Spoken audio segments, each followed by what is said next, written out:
বাসায় যদি half cup ময়দা আর গুঁড়া দুধ থাকে তাহলে কিন্তু আপনারা একদম পারফেক্ট 1 কেজি কালোজাম মিষ্টি বানাতে পারবেন, তাও আবার মিষ্টির দোকানের মতো একদম রসে টুইটুম্বুর রসালো কালোজাম মিষ্টি আমার এই রেসিপিতেই বানাতে পারবেন। রেসিপিটা সম্পূর্ণ শিখে রাখুন, আপনাদের অনেক বেশি কাজে লাগবে। এই রেসিপি শিখে রাখলে আপনাদের দোকান থেকে আর কখনোই কালোজাম মিষ্টি কিনে খেতে হবে না, বাসাতেই বানিয়ে খেতে পারবেন এরকম রসালো মিষ্টি। প্রথমে আমি নিয়ে নিচ্ছি 1 কাপের মতো গুঁড়া দুধ, তারপরে এখানে নিয়ে নিচ্ছি হাফ কাপের মতো ময়দা, নিয়ে নিচ্ছি 1 চা চামচের মতো বেকিং পাউডার। এই সবগুলোকে আমি খুব ভালোভাবে একটু মিশিয়ে নেব। এখন এই শুকনো উপকরণগুলোকে একটা সাইডে রেখে দেব। আর এখন এখানে নিয়ে নিচ্ছি আমি ডিম নিয়েছি আমি রুম টেম্পারেচারে থাকা 2টা ডিম নিয়েছি। তার ভিতরে দিয়ে দিচ্ছি হইতেছে গিয়া 2 চা চামচের মতো চিনি, দিয়ে দিয়েছি এখানে 1 চা চামচের মতো পানি এবং 1 টেবিল চামচের মতো তেল। এই সবগুলো উপকরণগুলোকে দিয়ে এগুলোকে এখন খুব ভালোভাবে মিক্স করে মিশিয়ে নিচ্ছি। আমি একটা কাঁটা চামচ দিয়ে খুব ভালোভাবে মিশিয়ে নিলাম। মেশানো শেষ হয়ে গেলে আমরা যে শুকনো উপকরণগুলো করে রেখেছিলাম সেগুলোর ভেতরে এই মিশ্রণটাকে দেব আর খুব ভালোভাবে মিশিয়ে নেব। আপনারা দেখতেই পাচ্ছেন আমি একটু একটু করে লিকুইড মিশ্রণটা শুকনো উপকরণের ভেতরে মিশাচ্ছি আর খুব ভালোভাবে ডো বানিয়ে নিচ্ছি। ডোটা কিন্তু একটু আঠালো টাইপেরই হবে, আর এখানে কিন্তু পুরাটা মিশ্রণই আমার লাগে নাই, আরো অনেকখানি মিশ্রণ বেঁচে গিয়েছিল। আপনারা জাস্ট একটু একটু করে দিয়ে তারপর ডোটাকে করে নেবেন। তারপরে এখানে আমি 1 টেবিল চামচের মতো ঘি দিয়ে এটাকে আবারও একটু ভালোভাবে একটু মথে নিচ্ছি। তো আবার এটা একদমই রেডি হয়ে গিয়েছে। এটাকে আমি 5 মিনিটের জন্য রেস্টে দিয়ে দিয়েছিলাম। 5 মিনিট রেস্টে দিলে দেখবেন যে ডোটা আরো একটু শক্ত হয়ে আসছে, তখনই এটাকে শেপ করে নেবেন। হাতে একটু ঘি লাগিয়ে আমি এখানে কালো জামে শেপ করে নিচ্ছি।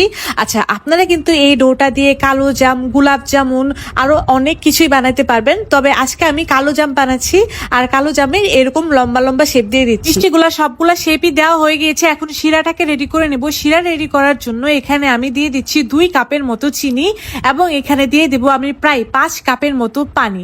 2 কাপ চিনিতে অবশ্যই আপনারা 5 কাপের মতো পানি দিবেন। 2-1টা এলাচও দিয়েছি একটু ফ্লেভারের জন্য। এখন এটাকে নাড়িয়ে চাড়িয়ে চিনিটাকে গলিয়ে নেব। আর এই শিরাটাকে আমি এখন অন্য চুলায় বসিয়ে রাখবো। শিরাটা হতে হতে আমার মিষ্টিটাও ভাজা হয়ে যাবে। কড়াইয়ে পর্যাপ্ত পরিমাণ তেল দিয়ে দিয়েছিলাম। তেলটা যখন হালকা হালকা গরম হয়ে আসবে তখনই এখানে মিষ্টিগুলোকে দিয়ে দিয়েছি এবং একটু পরে দেখতে পারবেন যে মিষ্টিগুলো একাই ঘুরে যাচ্ছে। মিডিয়াম হিটে এই মিষ্টিগুলোকে আমি 4-5 মিনিটের মতো ভেজে নেব। যতক্ষণ পর্যন্ত এরকম একটা কড়া কালার না আসবে ততক্ষণ পর্যন্ত এই মিষ্টিগুলোকে আমি ভেজে নেব। আমার মিষ্টিগুলো একদমই কিন্তু কালার এসে পড়েছে, দেখতেই পাচ্ছেন। এখন এই মিষ্টিগুলোকে আমি তেল থেকে একদম সরাসরি ফুটন্ত গরম শিরায় দিয়ে দেব, দিয়ে এটাকে জাস্ট ঢাকনা দিয়ে ঢেকে দেব। এখন এই মিষ্টিগুলোকে আমি 15 থেকে 20 মিনিটের মতো হাই হিটে জাল দিয়ে নেব। যখনই দেখবেন যে শিরাটা একটু একটু ঘন হয়ে আসতেছে তখনই বুঝবেন যে মিষ্টিগুলো হয়ে গিয়েছে, আর তখনই কিন্তু এটাকে চুলা থেকে নামিয়ে নেবেন।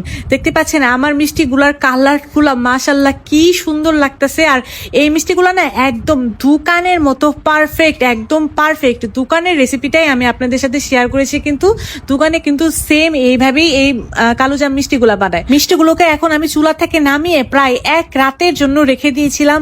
1 রাতে মিষ্টিগুলো আরো রস খেয়ে একদম রসে টুইটুম্বুর হয়ে গিয়েছে। মিষ্টি কিন্তু এটা একদম ইনস্ট্যান্ট কিংবা গরম খাওয়া যাবে না। মিষ্টিগুলোকে কিন্তু অবশ্যই 1 রাতের জন্য ঢাকনা দিয়ে রেখে দিতে হবে।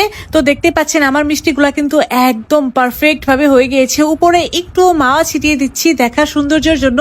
আপনারা যদি আমার এইভাবে কালোজাম মিষ্টি বানান তাহলে আপনারা মিষ্টি বানানোর একদম টিচার হয়ে যাবেন, আমি বলে দিলাম।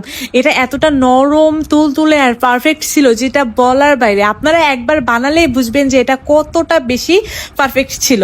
আচ্ছা, আমার রেসিপিগুলো যদি আপনাদের ভালো লেগে থাকে তাহলে কিন্তু অবশ্যই রেসিপিটা শেয়ার দিয়ে আপনাদের টাইম লাইনে রেখে দিবেন যেন পরবর্তীতে দেখে দেখে বানাতে পারেন। রেসিপি শেয়ার না দিলে কিন্তু রেসিপি হারিয়ে যাবে, পরবর্তীতে এত মজার জিনিস আর বানাতে পারবেন না। আজ তাহলে এই পর্যন্তই, দেখা হবে নেক্সট এপিসোডে। আল্লাহ হাফেজ।